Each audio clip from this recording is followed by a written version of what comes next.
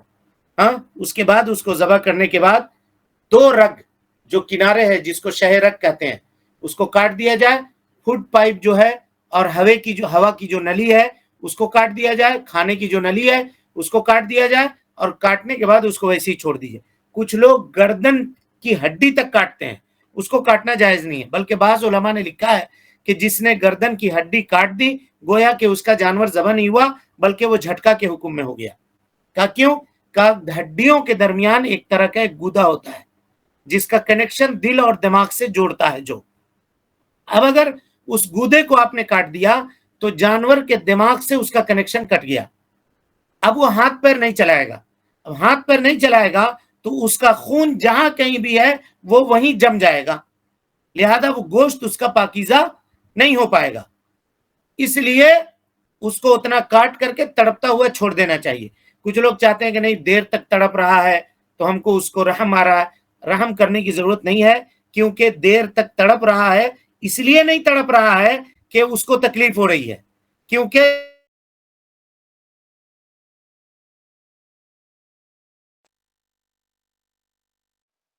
کہ تم میں کا کوئی آدمی جب ذبح کرے تو وَلْيُحِدْ شُفْرَتَهُ اپنے چھری کو خوب تیز کر لے، وَلْيُرِحْ ذَبِيحَتَهُ خوب تیزی سے گردن کے اوپر چلا دے تاکہ یہ نس جو ہے وہ کٹ جائے۔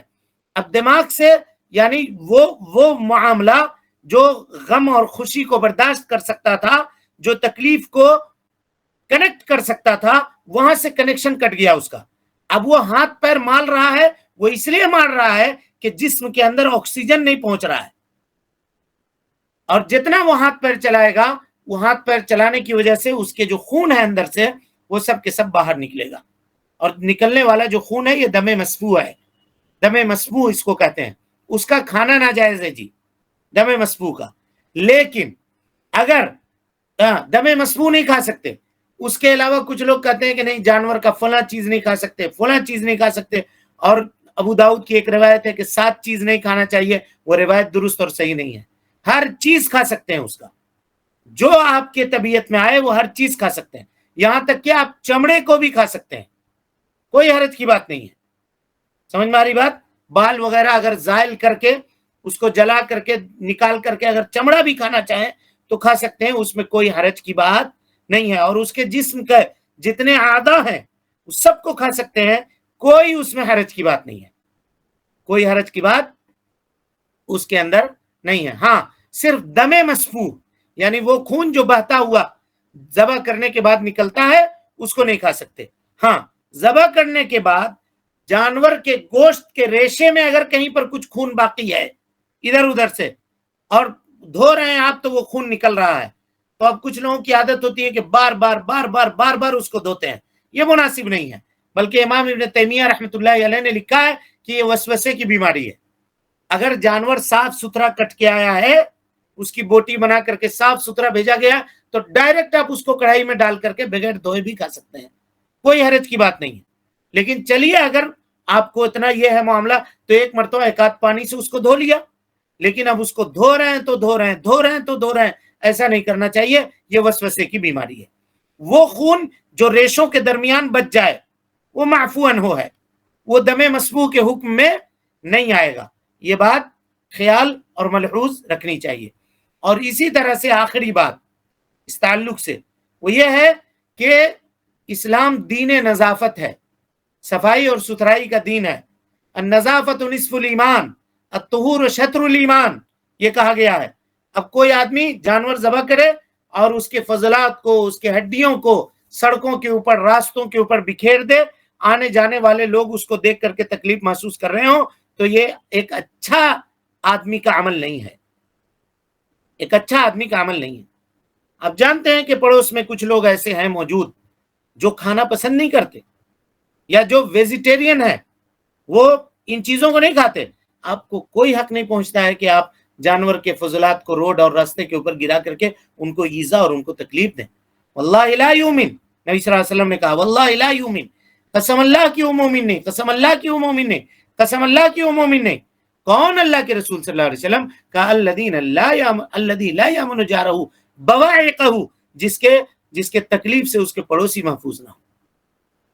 اس میں مومن اور غیر مومن کی کوئی قید نہیں ہے جی.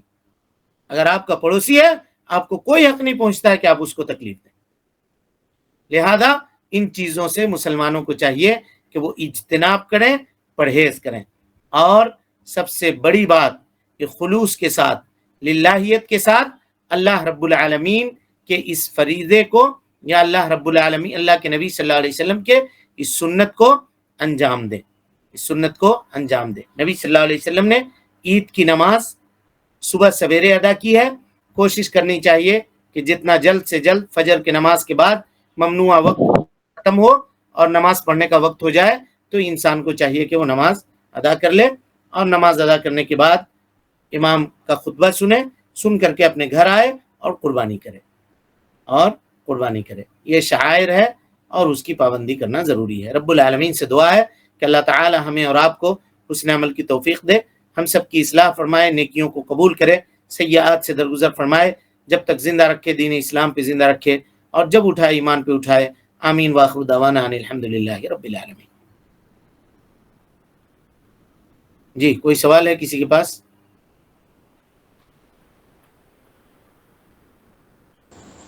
السلام علیکم. وعلیکم السلام ورحمۃ اللہ وبرکاتہ.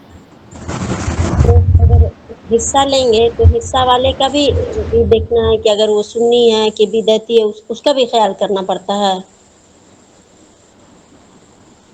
کچھ علماء نے یہ کہا ہے، حالانکہ یہ بات قرین قیاس نہیں لگتی ہے. ٹھیک ہے، آپ جی لے جی سکتے ہیں، اس میں کوئی حرج کی بات نہیں ہوگی انشاءاللہ. جی، ہمیں تو اپنی نیت کا بدلہ ملے گا، ان کی بالکل نیت ان کے ساتھ. بالکل بالکل. اگر جی میرے کو بھی کوشش کریں کہ اگر ویسے لوگ ملتے ہیں تو ٹھیک ہے، ورنہ ہم کہاں لوگوں کے عقائد کا پتہ لگاتے چلے جائیں گے اور یہ جی کرتے جی چلے جائیں گے. وہ چیز نہیں ہے، منضبط چیز معلوم نہیں ہوتی. جی جزاک اللہ خیر. ایک ایسا بھی ہے کہ عقیدہ کی بقرعید کے دن جو صبح بغیر کھائے جاتے ہیں، پھر آ کے اپنے جانور کے کچھ حصے کو پھر اس کو تل کے وغیرہ کھاتے ہیں، تو یہ کہاں تک درست؟ صحیح ہے، یہ عمل صحیح ہے. اللہ کے نبی صلی اللہ علیہ وسلم سے ثابت ہے کہ نبی صلی اللہ علیہ وسلم بقرعید کے دن صبح میں بغیر کچھ کھائے پیے جاتے تھے. اس کو کچھ لوگ آدھا روزہ کہتے ہیں، وہ آدھا روزہ نہیں ہے جی. بقرعید کے دن روزہ رکھنا حرام ہے، تو آدھا روزہ کیسے ہوگا؟ ہاں صبح کچھ نہیں کھا کے جانا ہے، کیونکہ اس دن کھانے کی جو ابتدا کرنی ہے وہ قربانی کے گوشت سے کرنی ہے. تو آ کر کے جانور کا گوشت ذبح کر لیا، اور اس کے بعد اس کا کچھ حصہ نکال کر کے جو جلدی پک جائے اس کو دے دیا. بعض علماء نے لکھا ہے کہ گردن کا گوشت جو ہے وہ نرم ہوتا ہے اور جلدی پکتا ہے، تو کچھ گردن کا گوشت وغیرہ نکال کر کے اس کو پکا لیا، اور پکا کر کے اس سے کھانے کی ابتدا کر دی، تو کوئی حرج کی بات نہیں ہے. لیکن اگر جانور ذبح ہونے میں تاخیر ہو رہی ہے یا کوئی معاملہ ہو رہا ہے، لوگ پیشنٹ رہتے ہیں، شوگر کے مریض رہتے ہیں، ان کو کچھ نہ کچھ کھانا ہے، بھوکے رہیں گے، تو نماز سے پہلے بھی کھا سکتے ہیں، اس میں کوئی حرج کی بات نہیں ہے. آدمی اپنا معاملہ بہتر جانتا ہے. اب بھوکے پیاسے چلے گئے نماز کے لیے اور دھوپ لگی، اور امام صاحب نے اگر مان لیجیے تھوڑا تاخیر کر دیا خطبہ وغیرہ دینے میں، چکرا کے وہیں گر گئے، تو کیا فائدہ ہوا؟ ویسا نہیں کرنا چاہیے. آدمی اپنی رعایت جان سکتا ہے، اس کو سمجھ کر کے معاملہ کرنا چاہیے. جس طرح سے ناخن اور بال کاٹنے کی جو پابندی ہے وہ قربانی تک ہے یا پھر نماز تک ہے؟ کوئی میں نے ایسا ہوتا ہے کہ پہلے دن قربانی کے بعد جب جانور ذبح ہو جائے اس کے بعد کرنا ہے. ہاں، کیونکہ پہلا دن کبھی کبھی ایسا ہوتا ہے کہ دوسرے دن تیسرے دن تک منتقل ہو جاتا ہے قربانی، تو جب تک قربانی نہ ہو ہاں تب تک رکا رہے وہ. تو لا علمی میں اگر ایسا عمل ہو گیا ہو تو کوئی حرج قربانی سے نہیں، لا علمی میں حرج ہو گیا تو کوئی حرج نہیں انشاءاللہ. ہاں شیخ معذرت چاہتی ہوں، اور بس ایک چھوٹا سا سوال ہے یہ کہ شیخ جیسے اگر جانور بچے نے، اگر بیٹے نے خرید کر کے والد کے نام سے قربانی کی، تو اب یہ ناخن اور بال سے کون پابندی رہیں گے؟ قیمت ادا کرنے والے یا پھر جس کے نام سے؟ قیمت ادا کی ہے، جس نے قیمت ادا کی ہے. جی شیخ بارک اللہ فیکم، جزاک اللہ. السلام علیکم. وعلیکم السلام ورحمۃ اللہ وبرکاتہ. عید کی نماز پڑھ کر آنے کے بعد بھی گھر پر 2 رکعت سنت پڑھنا کہاں تک درست ہے؟ نہیں، یہ بالکل ثابت نہیں ہے. نبی صلی اللہ علیہ وسلم سے یہ ثابت نہیں ہے. عید کی نماز پڑھ کر کے آ کے گھر میں یہ کرنا، اور کچھ لوگ کیا کرتے ہیں گھر میں جو بڑے بوڑھے بزرگ ہیں ان کو سجدہ کرتے ہیں، آ کر کے جھک کر کے سلام کرتے ہیں. یہ ساری چیزیں نبی صلی اللہ علیہ وسلم سے ثابت نہیں ہیں، بلکہ سجدہ کرنا تو کبھی ثابت نہیں، کسی کا بھی نہیں. جی السلام علیکم. وعلیکم السلام. جی اگر کوئی غیر قوم مطلب پہلے سے ہی فرینڈ جیسا ریلیشن شپ ہے، اگر وہ ان کو اگر قربانی کا گوشت مانگنے آتے ہیں تو کیا ان کو دینا چاہیے؟ اگر آپ جانتے ہیں کہ وہ شراب وغیرہ پیتے ہیں تو اس مسئلے پہ کیا دینا چاہیے؟ شراب وغیرہ آپ پیتے جانتے ہیں، ہیں کہ جی جی دے سکتے ہیں، اس میں کوئی حرج کی بات نہیں ہے،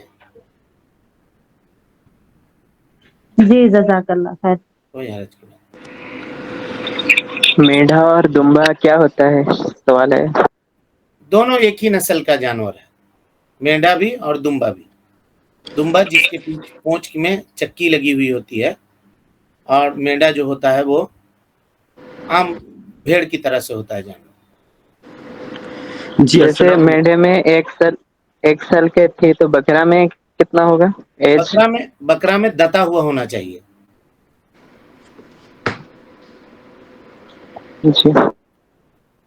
جی السلام علیکم. میں یہ جاننا چاہتا تھا کہ آپ نے بولا ہے کہ جیسے کہ بھینس اور گائے میں گائے کا جو ہے ذبح کر سکتے ہیں، قربانی کر سکتے ہیں، بھینس کی نہیں کر سکتے، کیونکہ جیسے کہ آپ نے بتایا کہ اگر قسم اٹھائیں کہ بھینس کی میں نہیں کھاؤں گا. یہ اپنی بات میں نہیں بولا ہوں قسم اٹھائے، یہ حنفی کتاب کا حوالہ دیا ہوں. اچھا اچھا اچھا. جو لوگ کہتے ہیں نا یہ اس کا حوالہ میں دیا ہوں، یہ میری بات نہیں ہے. اچھا وہ آپ ایک بار ریپیٹ کر دیں گے؟ مجھے سمجھ میں نہیں آئی تھی وہ بات. کون سی بات؟ یہی جو بھینس کیوں نہیں ذبح کر سکتے، قربانی کر سکتے؟ نہیں، اس لیے نہیں کر سکتے کہ وہ جو 4 جانور جس کا تذکرہ ہوا ہے نا، جی 4 جانوروں میں بھینس نہیں ہے، اور علماء نے بھینس کو شامل نہیں کیا ہے، ایک بات. اور جی دوسری بات یہ ہے کہ اہل لغت والے یہ کہتے ہیں کہ بھینس اور گائے دونوں ایک ہی ہے. جی جی ٹھیک ہے، تو اس میں ہم شریعت کی بات مانیں یا اہل لغت کی بات مانیں؟ اچھا تو اس میں 4 جانور میں اپنے پاس ہے، ایک تو کیمل اور گائے، بکری اور اونٹ، جی بھیڑ اور جی. بکری. اچھا تو اس میں دمبا بھی نہیں ہے؟ پھر اگر کوئی قسم اٹھائے کہ دمبا اگر اپن کریں ذبح تو پھر دمبا بھی بھینس کے حساب سے الگ ہوتا ہے نا، وہ نہ وہ بکری ہے نہ وہ بھیڑ ہے. نہیں، دمبا کو جو ہے وہ بھیڑ کی نسل سے مانا جاتا ہے. اگر آپ اسی حساب سے دیکھیں کہ جو امریکہ میں اگر رہ رہا ہے وہ بولے I will not eat beef for ever, اور اگر وہ گائے کھا لے یا بھینس کھا لے تو بیف اگر آپ لینے بھی جائیں گے نا تو آپ کو پتہ نہیں چلے گا کہ آپ گائے لے رہے ہیں بھینس لے رہے ہیں. تو بیف تو اس حساب سے گائے بھی ہو سکتی ہے، بھینس بھی ہو سکتی ہے. اگر آپ عربی دیکھیں تو اس حساب سے دیکھیے سنیے اس اعتبار سے اگر آپ دیکھیں نا، جی اس اعتبار سے دیکھیں تو کھانا کہاں منع کیا گیا ہے؟ نہیں تو قربانی کے ٹائم پہ بھی وہ قسم اگر قربانی میں یہ 4 جانوروں کا ذکر ہے بہیمۃ الانعام کہہ کے، بہیمۃ الانعام میں اس کو شامل نہیں کیا گیا. کوئی دلیل ایسی نہیں ہے شریعت سے جو اس کو یہ کیا جاتا ہو. اب کچھ فقہا نے اس کی اجازت دی ہے، ٹھیک ہے. ہم نے جو بات بیان کی آپ کے سامنے وہ یہی کی کہ میں اس پر مطمئن ہوں، جی ٹھیک ہے. باقی اگر کوئی دوسرے کے فتوے کے اوپر عمل کر سکتا ہے. ہم نے کیا کہا؟ کچھ علماء نے اجازت دی ہے، کہا نہیں کہا؟ جی آپ نے کہا نہیں، وہ مجھے کنفیوژن اسی میں بھیڑ کے حساب سے پھر میں نے سوچا کہ دمبا بھیڑ اور بکری میں نہیں، وہ اس میں آئے گا. اب سعودی عرب میں سواکنی ہوتا ہے ایک بکرا، جی ٹھیک ہے. اس کی دم جو ہوتی ہے وہ گائے کے دم کی طرح لمبی ہوتی ہے، جی لیکن وہ ہے بکری ہی کی نسل سے. اچھا نہیں تو اسی سینس میں بھی یہی کہہ رہا تھا کہ اگر آپ سرچ کریں کاؤ اور بفیلو کو انٹرچینجلی بھی یوز کرا جا سکتا ہے. In America we use beef for cow and this buffalo both, so that's why I was questioning کہ اگر کاؤ اور بفیلو بوتھ بیف کی طرح یوز ہو رہے ہیں تو اس حساب سے تو ہونا چاہیے، کیونکہ اگر آپ ہندی میں بات کریں گے تو آپ گائے اور بھینس بولیں گے. اسی لیے میں نے کہا کہ اس مسئلے میں جو بات شریعت کی ہے نا جی وہ زیادہ قبول کرنے کے لائق ہے. اور ہم نے آخر میں کیا کہا کہ اگر 1% بھی آپ کو ایسا لگتا ہے کہ وہ اس میں شامل نہ ہوگا تو وہ رسک آدمی کیوں لے؟ اچھا رسک نہیں لے میں ہے وہ، مطلب ٹھیک ہے سمجھ گیا. جی مطلب اوکے ٹھیک ہے، شکریہ. جی السلام علیکم. وعلیکم السلام ورحمۃ اللہ. آپ سے مجھے یہ جاننا تھا کہ قربانی کا گوشت سب سے پہلے کس کو کھانا چاہیے؟ مطلب جو میرے گھر میں اگر قربانی ہو رہا ہے تو گوشت سب سے پہلے کن کو کھانا چاہیے؟ کیا کوئی بھی کھا سکتا کھا لے ہے؟ یار، اس میں کیا ہے؟ ایسا نہیں ہے؟ نہیں نہیں، ایسا کچھ بھی نہیں ہے، جو کھانا جی چاہے وہ کھا لے. جی پکا ہے تو سارے لوگ بیٹھ کے کھا لیں، کوئی حرج نہیں. لیکن ایسا نہیں ایسا کہ پرٹیکولر پہلے آپ ابتدا کریں اس کے بعد سارے لوگ کھائیں گے، ایسا نہیں ہے کہیں پر. جن کے نام سے ہو رہا ہے وہ نہ سب سے نہ پہلے نہ نہ، ایسا کچھ جی بھی نہیں. اب جی جن کے السلام نام سے ہو علیکم. رہا ہے وہ اگر موجود نہیں ہے، اس کا مطلب کوئی نہیں کھائے گا پھر. السلام علیکم. وعلیکم السلام. جی شیخ، میرا ایک سوال یہ ہے کہ جو ذی الحجہ کے روزے ہوتے ہیں، یہ 9 روزے رکھنا ہی ہے بھائی، یا مطلب کوئی روزہ 2 یا 3 بھی رکھ سکتے ہیں بیچ میں؟ دیکھیے اگر درمیان میں 2-3 آپ رکھ سکتے ہیں اپنی مرضی سے تو رکھ لیں، کوئی حرج کی بات نہیں ہے، کوئی حرج کی بات نہیں ہے. لیکن خاص کر کے جو لوگ یہ رکھتے ہیں نا کہ آج ہم رکھ رہے ہیں کیونکہ آج سعودی میں عرفہ ہے، اور کل ہم رکھیں گے کیونکہ ہمارے یہاں کل 9 ذی الحجہ ہے، تو اس کا ثبوت نہیں ہے. لیکن آپ کا جی چاہ رہا ہے کہ ہم کل رکھیں گے، پرسوں رکھیں گے، ترسوں رکھیں گے اور رکھیں گے، ٹھیک ہے، 7 کو بھی رکھیں گے، 8 کو بھی رکھیں گے، 9 کو بھی رکھیں گے، 6 کو بھی رکھیں گے، تو جی رکھ جی جی، سکتے ہیں. مطلب 9 سے کم رکھ سکتے ہیں، مطلب یہ 2-3 روزے رکھ سکتے ہیں، 9 سے کم بھی رکھ سکتے ہیں مطلب؟ ہاں، 2 سے کم ایک ہی. اگر کوئی آدمی ایک چاہے تو صرف 9 ذی الحجہ کا رکھے، یا اگر نہیں تو خاص کر کے کچھ بھی نہ رکھے، جتنا اس کو مرضی ہو اتنا رکھے، یا نہیں تو 9 کو 9 رکھے پورا مکمل. ٹھیک ہے، بہتر ہے، بہتر، جزاک اللہ. وہی ہے. چلیں بس کریں، بس بہت وقت ہو گیا. کل پھر انشاءاللہ کل تھوڑا سا سبق رکھیں گے اور پھر سوالات دیکھیں گے انشاءاللہ. السلام علیکم ورحمۃ اللہ وبرکاتہ. دستوري وخير الخلق أسوتنا. بسنته جلا نوري لهدي الحق أرشدنا.